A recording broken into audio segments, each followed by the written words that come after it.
Енді біздің мешітімізге арнайы Атырау облысы орталық мешіті болған Иманғали мешітінен ұстазымыз Ержан ұстазымыз келіп отыр. Бүгінгі жұма намазының уағызын сіздермен айтып бөлісіп иншалла түсіндіретін болады. Қош келіп отырсыз. Алла тағала береке берсін. أعوذ بالله من الشيطان الرجيم بسم الله الرحمن الرحيم الحمد لله رب العالمين والصلاة والسلام على سيدنا محمد وعلى آله وأصحابه أجمعين أما بعد. Жаратқан Алла Тағалаға сансыз мадақ мақтаулар болсын. Ардақты пайғамбарымыз Мұхаммед Мұстафа саллаллаху алейхи уассаламға Алланың игілік сәлемі, жақсылығы болсын. Ассаламу алейкум, қадірлі бауырлар, құрметті ағайындар, абзал туысқандар, баршаларыңызға қасиетті Саидул Айям, күндердің ең мырзасы, Саидул Айям дейді. Күндердің ең мырзасы, ва хаджул масакин, міскіндердің қажылығы саналған осы бір қасиетті күн баршаларыңызға құтты берекелі болсын. Иншалла бүгін өте бір аптаның ішінде күндердің мырзасы деп пайғамбар өзінің тіліне тиек етіп, осы жұманы бір ерекшелеп, сондай жұма намазын, осы жұма намазы туралы жұма сүресін сүрген Құранда өте бір қасиетті күн. Осы күні бесін намазының орнына біз жұма намазын оқып, Аллаға сондай бір айт дейді, немесе бір мереке уақыты бұл жұма деген. Мұсылмандардың бір қуанышы, бір аптада бір беріп қойған қуаныш. Айларда берілетін бір қуаныш бар.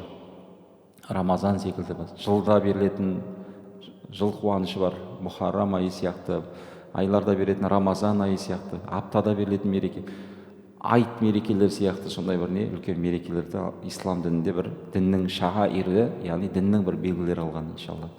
Аман сау жеткізген Алла Тағала мақтаулар болсын. Құрметті жамағат, бүгінгі мынау біздің Қазақстан мұсылмандар діни басқармасының осы өңірдегі бүткіл мешіттерге белгілеп беретін жұма тақырыбы бар. Сол тақырыбының бірі мына қоршаған орта, табиғат бізге аманат деген тақырып. Қоршаған ортаны аялау, оны қастерлеу, оған бұзғыншылық пен бұзақылық жасамау әрбір адамзаттың міндеті. Осы қоғамға, қоршаған ортаға бір тал болса да сындырмай, соны бір аялап өту міндет.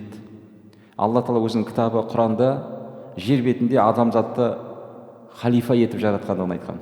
Орынбасар етіп, Алла Тағала жер бетіндегі адамды халифа етіп жаратқандығын айтқан. Құранда оны Бақара сүресінің алғашқы аяттарында келеді, білесіздер.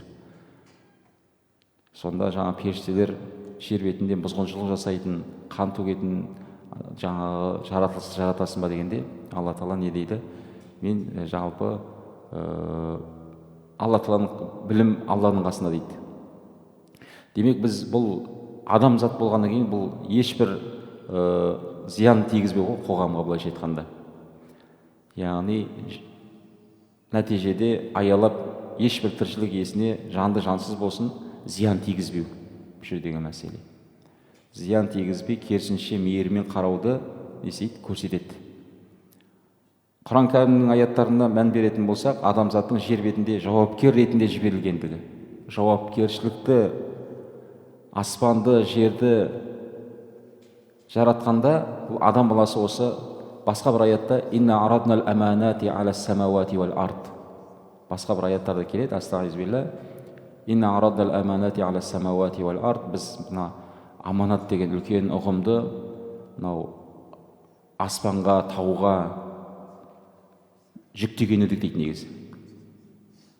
Фаабайна ан яхмилнаха. Сөйтіп не істеді? Ол оны арқалап алудан, оны мойын алудан қошты дейді. Жаңағыдай не? Ва ашфақна минха, одан қорқты дейді. Ва хамалахал инсан, оны адам баласы өзіне жүктеп алды дейді. Иннал инсана залуман кафар, яғни адам баласы не? Өте бір залым, сондай не деп айтады. Бірақ адам баласын не қылып жаратты Алла Тағала? Мейірімнің үстіне жаратты. Ақыл иесі қылып жаратты. Құранда Алла Тағала қасиетті Құран кәрімде астағфирулла, алам тарау анналлаха саххара лакум ма фис самавати ва ма фил ард ва асбаға алейкум ниъмаху захиратан ва батинан. Көрмейсіңдер ме дейді? Алла сендерге көктердегі және жердегі нәрселерді бойсұндырды дейді. Көктердегі жердегі нәрсе, сондай ақ сендерге жасырын және ашық нығметтерін неседі толықтырды. Ағраф сүресінде. Сондай ақ Алла жан жануарларды, құрт құмырсқа мен жаңбыр, су, бұлт, жер, топырақ секілді, қысқасы жер бетінде қандай барлық табиғат болса адамзатқа қызмет ететіндігін баяндап тұр. Осы тіршілік атаулының барлығы адамның игілігіне, Алла Тағаланың жаратылысы мен адамның игілігіне жұмыс жасайтын болып қойды. Қандай да бір болмасын, бір зиянкес болсын, басқа болсын, ол не? Ол сол қоршаған ортада бір адамзатқа пайда келеді. Адамды бір нәрседен тияды, құтқарады, бір-бірін несейді деген секілді. Демек, осылардың барлығы не? Сол үшін адам баласы оларға дәл солай жауапкершілікпен қарауды ескертеді. Мысалы, қоршаған ортаны қорғау әрбір адамға міндет деп айтамыз. Қоршаған ортаны қорғап аялау әрбір адамға міндет. Адам баласы табиғаттың бір бөлшегі. Адам баласы бір осы табиғаттың қоршаған орта біздің өмір сүру ортамыз, тыныс алатын ауамыз, ішетін суымыз, өсіп өнген жеріміз. Сондықтан оны қорғау тек бір мекеменің, бір үкімет үйінің бір ғана емес, әрбір жеке адамның несі басты міндеті. Адам өзінің ауласын тазалайды, көшесін сыпырады, басқасын тазалайды деген секілді сондай жақсы амалдар жасайды. Оның барлығы адамзатқа бір жақсылық сыйлайды. Ауаның ластауынан, ауаның ластануы, ормандардың оталуы, өзен көлдердің тартылуы, жан жануар мен өсімдіктердің жойылуы, бұның бәрі адам әрекетінің салдарынан болады. Атаңнан мал қалғанша тал қалсын деген нақыл сөз бар. Демек, мынау тал егудің өзі бір үлкен сауапты амал. Ортада, қоғамда қандай да болмасын бір зиянымыз тимеу. Зиянымыз тимей, керісінше мына адамдар болады. Мен осы жылы көктемде мыналы бір көшет отырғызам, бәленбай тал отырғызам деп. Ниет етіп жататын кейбір ағаларымызды көреміз. Осы бір мектепке, көшеге, неге тал егіп, ауа жаңарады. Сол өзінің бір оттегісін несін бөліп тұрады. Оны қоршаған ортада өзімізден кейінгі өсіп келе жатқан жастар көреді деп, сол үлкендер өзінің сол бір әрекетін жасап жатады. Пайғамбар саллаллаху алейхи өзінің бір хадисінде «Ма мин муслимин яғрису ғарсан ау язрау зарған фәлияқулу минху тайрун ау инсанун илля кәна лаху бихи садақатан». Кімде-кім тал отырғызатын болса дейді, тал егетін болса, яки егін егетін болса, оның әрбір жемісінен өсіргеннен құс болсын, немесе жан жануар болсын, адам болсын, жейтін болса, ол адамға садақа сауап жазылады дейді. Қараңыздар. Садақа сауап жазылады. Мысалы, құс талыңызды жеп кетті. Енді адамда не бар? Ақыл бар. Адам барып, оның біреудің ауласына түсіп, несін жемейді ол. Жеуге рұқсат алу керек. Жеуге рұқсат алу керек. Ал құс, жан жануар, басқалар жеп жатса, олардың өзінде садақа болып саналады. Сенің сол жаратылысқа жасаған садақа. Ал манағы біреудің кеше көрсетіп жатыр, мысалы, бір ауладан бір тал шығып тұрады, оны бар түйе жеп кетеді. Ол түйеге берген садақа ма сонда? Мысалы, ол жерде біз түйені не істеуіміз керек? Қууымыз керек. Егер хайуан болатын болса, оны біз айдап жаңағы садақаға жей берсін деп емес. Керісінше ол үйіңізге пайда келіп тұрған, жеміс әкеліп тұрған ағаш болуы мүмкін, басқа болуы мүмкін. Ол жерде ол нәрселердің зиянынан қорғау деген нәрсе бар. Ол нәрсенің, бірақ мына қандай да бір құс болсын, жан жануар, шымшық, басқа нәрселер оны жейтін болса, оның несі садақа деп айтқан. Табиғатты аялау тек сөзбен емес, іспен де көріну керек. Жалпы қоқыс болсын, көшеге тастамау. Мына су мен жалпы мына свет дейміз, басқа соның бәрін үнемдеу, ағаш отырғызу, жануарларға қамқор болу, осылардың барлығы біздің үлкен сауапты амал. Жан жануарлар жаздың уақыты болады, қамап қоюға, шөпсіз, сусыз қамап ұстауға, ит болсын, мысық болсын, басқа болсын, оларға біз зиянымыз тигізіп не істеуден сақтауымыз керек. Зиянымызды тигізбеуіміз керек оларға. Ол өйткені табиғаттың бір не, тіршіліктің бір көзі. Яғни қоршаған ортаны қорғау бүгінгі және болашақ ұрпақтың жарқын өмірдің кепілі. Табиғатты аялау біздің парызымыз, адамзаттық борышымыз, құрметті жамағаттар. Ендеше әрқайсымыз барлығымыз табиғатпен тіл табысып, оны көзіміздің қарашығындай сақтай білсек, өте нұр үстіне нұр. Қазір мына жаздың уақыты адамдардың барлығы мынау неге шығып жатады, табиғат аясында шығып жатады. Сол уақытта да біз не істеуіміз керек? Сол барған жерімізге тазалық сақтап, біріншіден мұсылман деген атымыз бар. Ат-тухуру шатрул иман деп айтамыз. Тазалық иманның жартысы дейміз. Тазалық ислам дінінде тазалыққа өте маңыз берген ғой, білесіздер ғой. Тазалыққа өте бір маңыз берген. Инналлаха юхиббу ат-тауабина ва юхиббул мутатахирин дейді басқа бір аяттарда. Алла Тағала тазаланушыларды, тәубе етушілерді жақсы көреді дейді аятта. Тазаланушыларды, таза болуды, таза қоғам, таза орта болуды. Қараңыздар. Қаншама мемлекеттер болуы мүмкін? Бар деп те естіп осы жатады ғой әлеуметтік желілерде. Ал не, олардың қалалары таза болды да, қалалары, ауылдары, табиғаттары, соған үкімет болып та, мына жамағат болып та, ел болып, жер болып та оған не істейді? Атсалысады.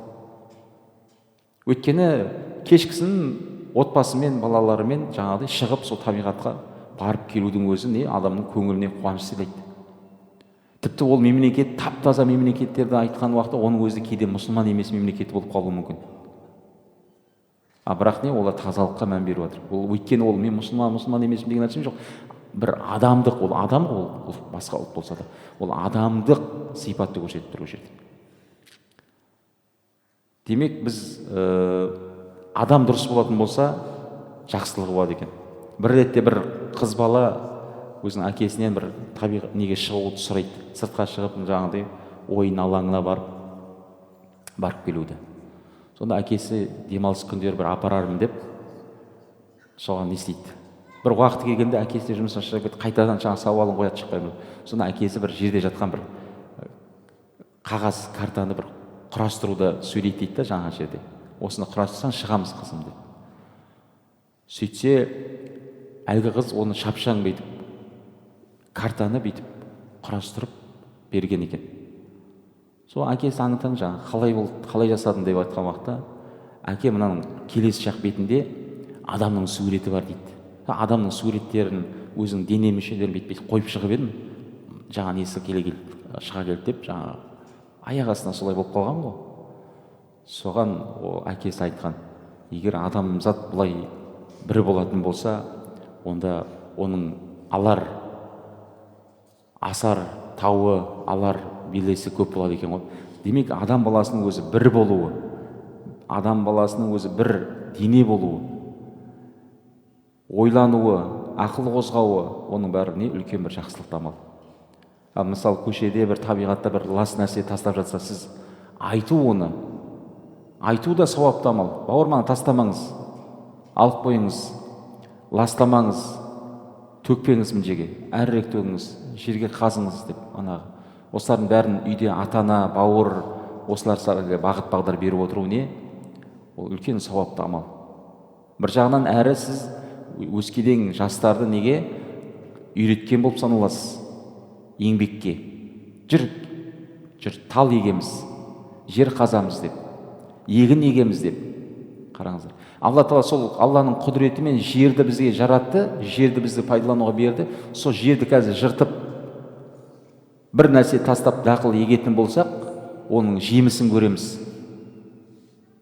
Мән жадда уаджада ва мән зараға хасада дейді арабтарда. Кім іздесе табады, кім ексе орады дейді. Сіз бүгін егін ектіңіз ба, оны орасыз ертең. Одан ертең садақа бересіз, ұшыр бересіз, өзіңіз жейсіз, отбасыңыз жейсіз, қоғамға бір адал табыс кәсіп иесі боласыз. Одан жануарлар жейді. ол не үлкен пайда. Қараңыздар, мына жаздың уақыты басталды, әркім бір егінмен айналысатын бір егіншілер болуы мүмкін. Былайша айтқанда, адамға пайда әкелу. Сол Алла Тағаланың құдіреті жерді біздерге не? Сол бір жақсы нәрселер шығатын қылып қойды. Қоршаған ортаны таза ұстау, құрметті жамағаттар. Қоршаған ортаны таза ұстау. Оны бізде кәдімгі қоғамда не бар, иә? Тазалықшылар дейтін не бар, иә? Бұл мына нелердің бәрін жинап жүреді.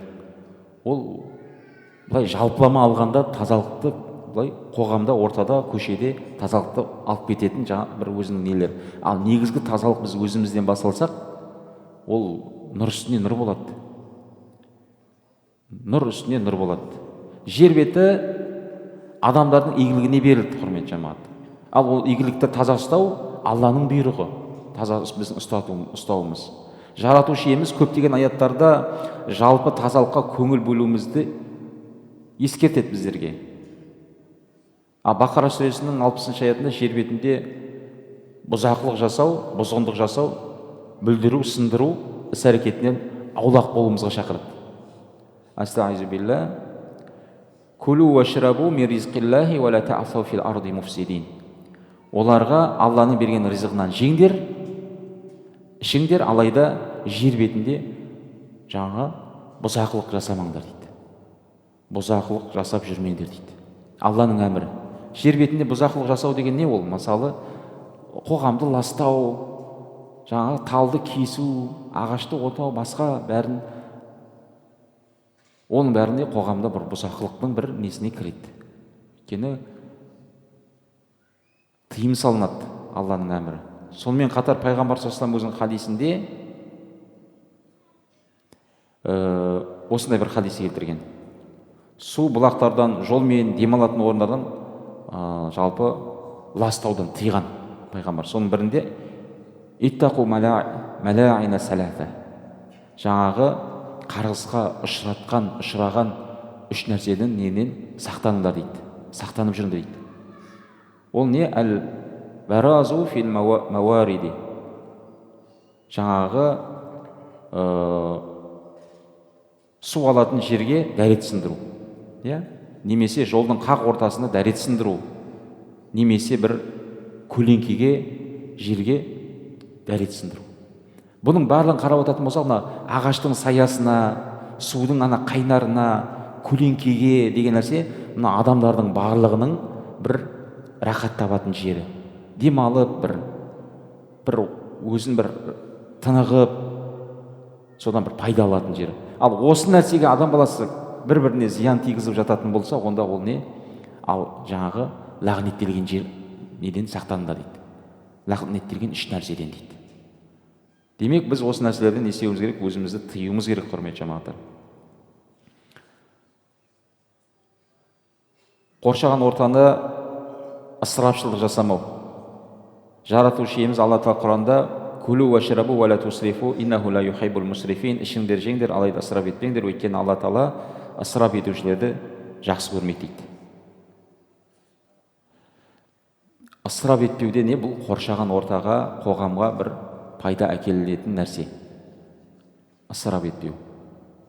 Тіпті пайғамбар саллаллаху алейхи заманында дәрет алып отқан сахабасының өзіне не істеген? Дәретте де ысырап бар екендігін айтқан. Бір күні пайғамбар саллаллаху алейхи өзен жағасында да дәрет алып жатқан кісіні көргенде, Муаз қателеспесем, бұл не деген? Ысырапшылдық деп айтады әлгі жерде. Сонда сахабалар дәрет алған кезде де ысырапшылдық бола ма деп сұрайды. Сонда пайғамбар саллаллаху алейхи тіпті өзеннің жағасында тұрсаңда деп айтқан пайғамбар саллаллаху алейхи сөзін білесіздер. Қоршаған ортаға тал шыбығын егу. Пайғамбар саллаллаху алейхи өзінің хадисінде «Ин қомати саату ва фи яди ахадикум фасилатун». Кімде-кім қолында бір құрма ағашының көшеті, тал шыбығы яғни болса, соны ертең қиямет қайым басталып кетеді десе де, оны ексін дейді. оны не істесін, ексін дейді, жерге егіп тастасын дейді. Қараңыздар, ертең қиямет орналассын.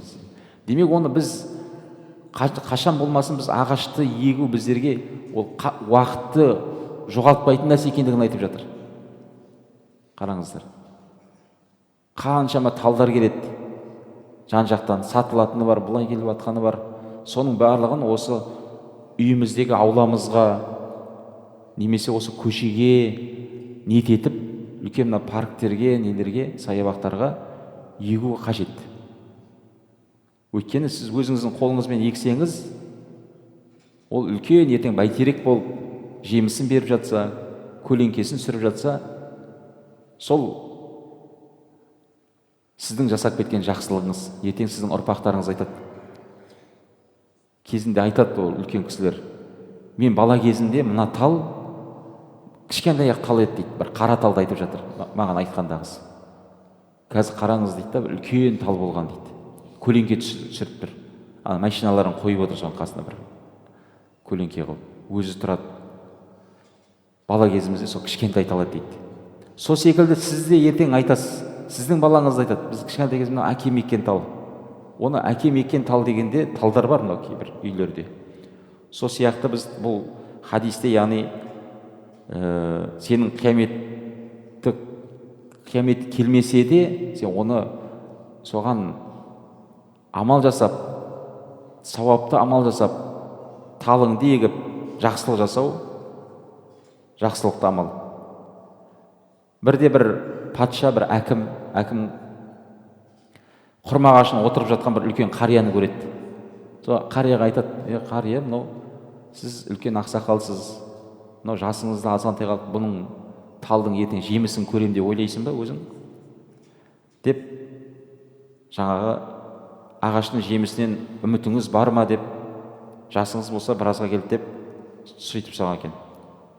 Сонда жаңағы кісінің сөзі, бізден бұрынғылар ағаш екті, жемісін біз жедік деп айтқан екен. Бізден бұрынғылар ағаш екті, жемісін біздер жедік, жаңа айтқандай жоғарыда. Енді біз егеміз, болашақта ұрпағымыз жейді деп жауап берген.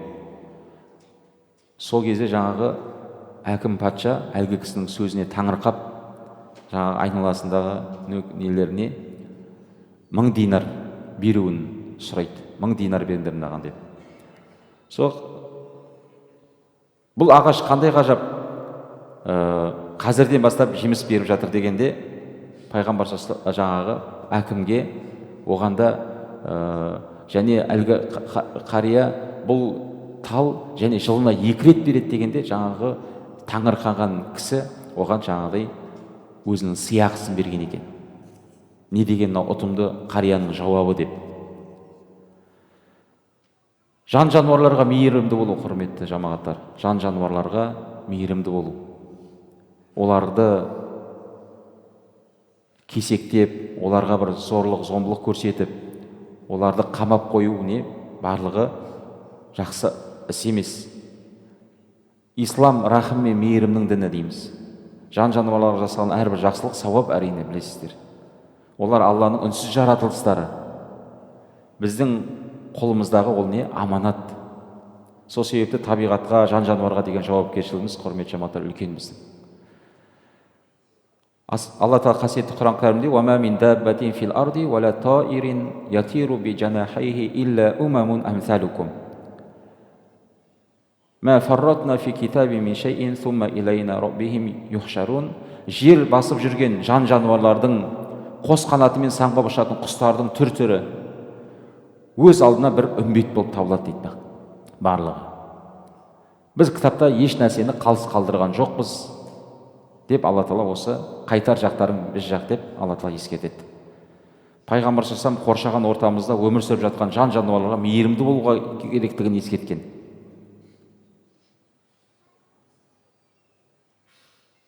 Тіпті бір шөлдер келген кісі өзі қатты шөлдеп құдыққа түсіп су ішіп, сыртқа шықса бір қоқыс лас судан су қатты шөлдеп келіп тұрған бір итті көріп, сол қайтадан жаңа құдығына түсіп, аяқ киіміне су толтырып аузына тістеп жаңа құдықтан шығып әлгі кісіге, итке беріп, оның не істегендігін, жұмақтық болғандығын көреміз. Біздер білеміз, алла тағала зәредейден қарғайды, зәредейден жарылқайды деп бұрында үлкен әжелеріміз айтып отыратын еді. алла тағала бізді кішкентай нәрседен рахымына алып жіберуі мүмкін, құрметті жамағаттар. Сәл нәрседен алла өзі жарылқап, рахымына беріп, дәрежеңізді 1000 есеге көтеріп қойған болуы мүмкін. Ал кішкентай нәрседен сізді не істеуі мүмкін? Дәрежеңізді түсіруі мүмкін. Демек, біздер осы нәрсеге өте мұқият болуымыз керек, құрметті жамағаттар. Бұл тек адамдарға ғана емес, Алланың жаратқан барлық тіршілік иелеріне әділ, мейірімді, сондай бір жақсы қарым-қатынаста болу деген сөз, құрметті жамағаттар. Біз мына қоршаған ортаны, құрметті жамағаттар, бүгінгі тақырыптың өзі де сол ғой. Қоршаған орта, табиғат бізге не? Аманат деген. Расында сол өзіміз сол үйімізде болсын, туысқандарымызда болсын, басқа жерде болмасын, жан жануар бола ма, ит құс бола ма, барсқасы бола ма, не? Оған жақсы қамқорлық көрсету, жақсылық жасау. Тіпті пайғамбар саллаллаху өзінің бір заманында анау арқасы бүйтіп иіліп кеткен, шөліп кеп тұрған бір түйенің иесіне айтқан: "Мынау кімдікі мынау мал?" деп. "Мынаның тілі жоқ хайуанды өйтіп қинап қоймаңдар" деп. Одан да ертең Алланың алдында несі бар? Сұрауы бар. Пайғамбар саллаллаху қой баққан. Пайғамбарлар қой баққан жалпы. Ол не? Біздерге үлгі. Хайуан асырау, мал асырау деген сияқты. Сол себептен олар жерде жаңа қинау, оларға жаңағы не жасау деген нәрсе болмауы қажет, құрметті жамағаттар. Баршамызға Алла тағала иншалла екі дүниенің жақсылығын берсін. Осы барымызша үлесімізді қосуға тазайық. Бір адам үлес қосса да, екі адам үлес қосса да, сол не?